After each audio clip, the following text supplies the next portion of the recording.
السلام عليكم. طبعا بعتذر عن الغياب الكبير عن النشر على القناة، وإن شاء الله هتكلم معاكم النهاردة في حاجة خفيفة كده. أتمنى تشاركوني معاها برضو. هو عبارة عن فرضية. لو افترضنا إن حد ممكن يكسب من البورصة على طول أو ما يخسرش، الإجابة المختصرة هي أيوة. وقبل ما تهاجمني أو قبل ما تتسرع في الحكم، عايزك تفكر معايا، مين اللي ممكن ما يخسرش من السهم أو ما يخسرش من التداول والاستثمار في البورصة؟ الشخص ده هو المستثمر طويل الأجل. لأن الفكرة إن أغلب الناس اللي بتخسر من البورصة مش بيخسروا عشان السوق وحش مثلا أو إن هم اختاروا أسهم غير مربحة، لأ، الإجابة الأدق إن هم مستعجلين. لأن نفس السهم اللي ممكن يكون فيه ناس خسرت فيه 30%، هتلاقي فيه ناس تانية كسبت منه 100%. فإحنا هنا مش بنتكلم عن الفرق، مش السهم نفسه، إحنا بنتكلم في الوقت. الفرق في الوقت مش في السهم. عشان كده في الفيديو ده انا مش هقولك ازاي تعمل صفقات سريعة او هديك سهم تضارب بيه. انا بفكر معاك بالطريقة اللي بيستخدمها اغلب المستثمرين زي وارن بافيت كده. الطريقة دي اللي بتخليك تقلل الخسارة لأقل درجة ممكنة تكاد تكون صفر، وتخلي الوقت يشتغل معاك مش ضدك. خلينا نتفق على حاجة مهمة الأول.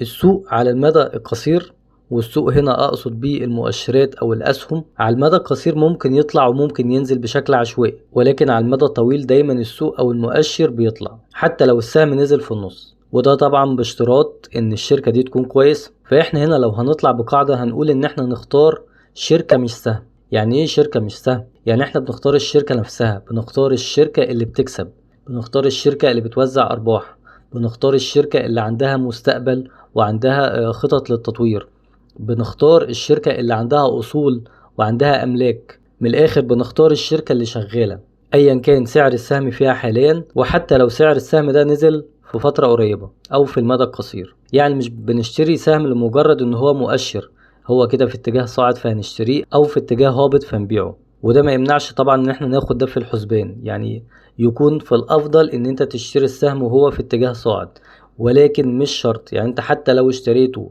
في اتجاه عرضي او اتجاه هابط بالطريقة اللي احنا بنتكلم بيها دي، فدي مش مشكلة. انما الافضل طبعا لو اتيحت الفرصة انك تشتريه في اتجاه صاعد، ده يبقى احسن. انت كده بتخلي التحليل الفني يساعد معاك مع التحليل المالي مع اختيار الشركة كويسة. لان في ناس كتير بتستنى افضل وقت تدخل فيه، بس في مشكلة هنا، محدش بيعرف يحدد القاع او القمة بالتحديد. مهما كنت شاطر جدا في التحليل الفني، بيكون من الصعب انك تحدد بدقة بنسبة كبيرة ان انت كده هنا في قاع او في قمة، او انك تتنبأ بنسبة 100% السهم ده صاعد او هابط، على الاقل على المدى القصير. فاحنا هنا بنلعب على فكرة الوقت اهم من التوقيت.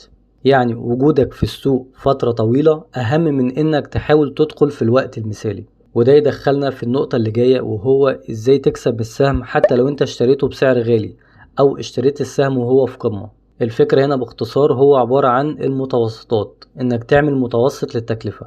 حتى لو اشتريت السهم في الاول او في اي وقت بسعر كبير، تكرار الشراء مع الوقت هيخلي سعر السهم ده سعره قليل، وبالتالي تقدر تكسب فيه. من الاخر كده احنا بنلعب على لعبة الصبر. فانت مش بتصبر كاختيار انك تصبر او لا، الصبر هنا هو الفكرة نفسها، هو الاستراتيجية نفسها، استراتيجية الصبر.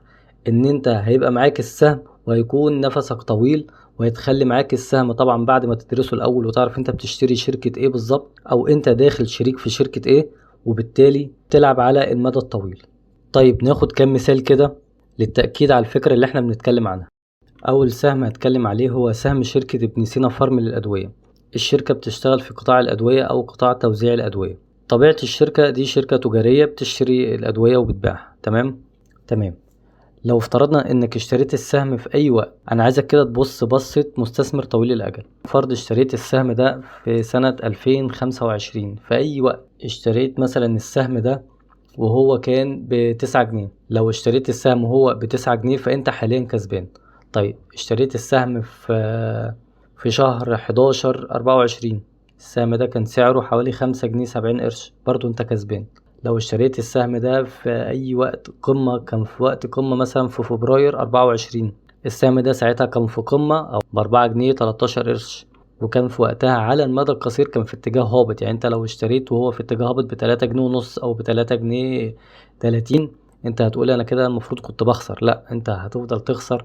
ولو افترضنا انك بتعمل متوسطات، انت كده هتبقى بتكسب. هيجيلك وقت هتكسب من ال3 جنيه دي لحد ال11 جنيه، انت بتتكلم في 300% او 400%، وبنتكلم برضو في سنتين بس. طيب لو رجعت بالوقت هتقولي ما هو كان في فترة السهم كان ماشي فيها في اتجاه عرضي، مفيش مشكلة، لازم نعمل حسابنا على كل الاحتمالات. اشتريته في شهر أغسطس 2022، السهم كان سعره كان جنيه و70 قرش. طبعا ده بيأكد علينا ان احنا نشتري الشركة دي، شركة شغالة، شركة بتكسب، شركة موجودة مثلا في السوق من زمان، شركة مبيعاتها بتزيد كل سنة وأرباحها بتزيد كل سنة، فأنت عارف أنت بتشتري إيه أو بتشارك في شركة إيه. زي ما اتفقنا إحنا بنشتري الشركة مش بنشتري السهم، فأنا بكون كمستثمر مشارك في شركة ابن سينا دي، كأن شركة ابن سينا دي تبعي أو بتاعتي، فأنا مشارك فيها وعارف إن الشركة شغالة وبتكسب، فأنا ببقى بكسب مع الشركة دي على المدى الطويل. طبعا ما حسبناش توزيعات الأرباح بتاعتها أو تقسيمات الأسهم اللي كانت قبل كده. في المجمل وبنفس الطريقة دي لو مسكت أي سهم هتلاقي نفسك كسبان فيه كويس. لو خدنا سهم تاني، سهم شركة صناعية زي شركة مصر للألمنيوم، طبعا هو السهم ده تحديدا عامل مكاسب كويسة جدا في آخر سنة. احنا ممكن لو اتكلمنا عليه نتكلم عليه لو انت اشتريت السهم من زمان، يعني اشتريت السهم مثلا في 2021، اشتريت السهم ب11 جنيه ونص، 11 جنيه 54 قرش، وفضل معاك السهم ده سنتين. حلو كده، السهم بعد السنتين هيبقى معاك ب19 جنيه، انت برضه هتكون كسبت فيه حوالي 80%، وطبعا كان فيه توزيعات ارباح تزود معاك نسبة المكسب او المكسب. طيب لو كنت اشتريت السهم ده وهو في قمة وهو كان نازل في اتجاه هابط، يعني انت لو اشتريته ب130 جنيه في فبراير 2024 برضه، والسهم فضل ينزل بيك من 130 او 120، وفضل ينزل بيك لحد 72 جنيه ولا لحد 90 جنيه، ايا كان الوقت ده كان ايه، السهم كان في اتجاه هابط والسهم كان بينزل. فانت المفروض لو حللته فنيا هتقول انا المفروض ما اشتريش في السهم ده. لا، احنا بنتكلم ان احنا الشركة دي بتكسب ولا ما بتكسبش، الشركة دي ليها مستقبل ولا ملهاش، الشركة دي ايه ارباحها خلال ال5 سنين اللي فاتوا، وبكده انت بتشتري الشركة، بتشتري سهم في الشركة دي. ففي كل الأحوال لو اشتريت السهم ب90، السهم حاليا ب300 جنيه، انت كسبت 400%، غير توزيعات أرباح. اشتريت السهم في أي وقت هتلاقي نفسك كسبان. بص على المؤشر بتاع أي سهم هتلاقيه ماشي بنفس الطريقة كده، السهم دايما بدايته هتلاقيه في أسعار قليلة. يعني احنا لما نيجي ان شاء الله مثلا بعد 5 سنين نبص على السهم ده، هيكون ال300 جنيه دول ده هيبقى رقم قليل. يعني هتقولي ازاي السهم كان ب300 جنيه كأنك بتشوفه دلوقتي وهو ب20 جنيه او ب30 جنيه. فهي دي فكرة الصبر في الأسهم، وهي دي فكرة ان انت ازاي ممكن ما تخسرش اصلا. احنا اتكلمنا ان في قاعدة مهمة جدا بالنسبة للفلوس او بالنسبة للاستثمار وفي البورصة تحديدا، بما انه مجال عالي المخاطرة، الاهم من انك تكسب في البورصة انك ما تخسرش. دي قاعدة مهمة جدا، اهم حاجة بالنسبة للفلوس اللي معاك وانت بتستثمرها اولا انها ما تنقص، انها ما تقلش، انك ما تخسرهاش. يجي رقم 2 او في المرتبة التانية منها انك تكسب او تزود الفلوس دي، وده الهدف من الاستثمار. السهم اللي هتكلم عنه بعد كده سهم في مجال العقارات والإنشاءات، ده سهم مجموعة طلعت مصطفى. طبعا بغض النظر عن الطفرات اللي حصلت في السهم خلال الفترة اللي فاتت، برضو بنفس القصة. لو حضرتك اشتريت السهم في 2020 أيام الكورونا والدنيا بتهدى، السهم كان ب7 جنيه 70، وفضل ينزل لحد 5 جنيه، والسهم فضل ينزل لحد 5 جنيه ونص و4 جنيه 30 قرش كمان. طيب السهم ده كان في وقته في اتجاه هابط، بافتراض ان انت برضو اتبعت نفس النصيحة واشتريت. الفكرة ان انت حتى لو ما استنتش للصعود الكبير في السهم خلال الايام الاخيرة او تحديدا خلال السنتين اللي فاتوا، برضو كنت هتكسب في السهم. السهم وصل لحد 29 جنيه في 2023، يعني بعد 3 سنين السهم اتضاعف 3 مرات، يعني 300% خلال 3 سنين، ومعدل 100% كل سنة. طبعا بالإضافة لتوزيعات الأرباح، السهم كان ليه توزيعات أرباح خلال ال3 سنين دول. وهي دي الفكرة، انت بتشتري سهم ليه كيان وليه أصول وليه قيمة، يعني السهم ده نفسه ليه قيمة، فانت بتشتري القيمة بتاعت السهم ده بالسعر ده. طبعا اي حد اشترى سهم طلعت مصطفى لما كان سعره 7 جنيه و6 جنيه و10 جنيه، ده اكيد ربنا يبارك له، اكيد كسب فيه كويس جدا. السهم برضو زي ما طلع ل90 جنيه و80 جنيه، مر بفترة كبيرة من الهبوط، ولكن اللي معاه السهم وصبر عليه في الهبوط ده والخسارة دي هو نفس الشخص اللي بيبتدي يكسب منه دلوقتي ويحقق المكاسب دي. هو لو اشترى السهم في القمة الأخيرة اللي كانت ب91 جنيه وفضل يعمل متوسطات لما كان ب60 وب70 وب50، هيبتدي يعمل متوسط كويس جدا منه. يعني هيعمل مثلا متوسط 70 جنيه 80 جنيه، لما السهم يوصل دلوقتي ل90 جنيه هيكون كسب.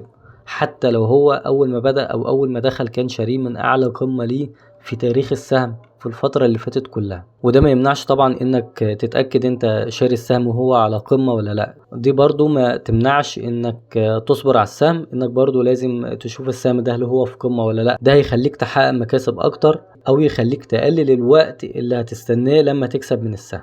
طبعا لو خدنا كل سهم في كل قطاع بنفس القصة دي هنلاقي اسهم كتير. الخلاصة انك تفكر في الاستثمار في البورصة كاستثمار طويل الاجل.